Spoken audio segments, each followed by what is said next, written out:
Oshpayasida mana shu xurmoni yoshi kelib chiqar ekan. Aytib o'tganimizdek, haqiqiy Madinani ajva xurmosi bo'ladigan bo'lsa, ajva aliya deyiladi.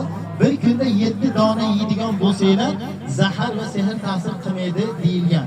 Inshaalloh asosiysi mana shu ajva xurmosidan oladigan bo'lsanglar, mana shu xurmozorni sohiblaridan so'raymiz, egalaridan. Haqiqiy ajva Madina xurmosi bo'ladigan bo'lsa, ya'ni endi bular xurmozorning egalari, mana shu Madinada yetishtirilgan xurmolardan bo'ladigan bo'lsa, ana shulardan olganinglar yaxshi. Endi gastisalarda ham, boshqalarda ham, atrofda ham ko'p. Endi to'g'risi anig'ini bilmayman. Kim rost gapiradi, kim yolg'on gapiradi. Madinalik desiz, nimani bo'lsa Madinalik deb yuborishadi. Bu yerda adashmasam o'zimiz tilimizni tushunadigan egalari shunaqangi akalarimiz bo'lsa kerak. So'raymiz, haqiqiy Madinani ajva xurmosi bor deydigan bo'lsa, ana shundan olib ketganinglar yaqinlaringlarga, ota-ona, akalaringlarga ana shunisi eng yaxshisi.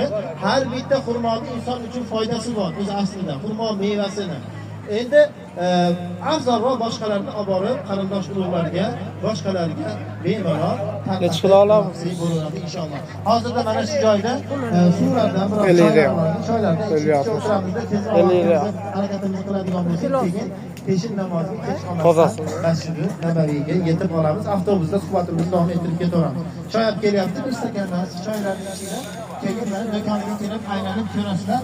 Sohibdan so'raymiz, haqiqiy ajva Madina xurmolari bor, boshqa deydigan bo'lsa. Hech kilo ashiga qaratib men gaplashaman.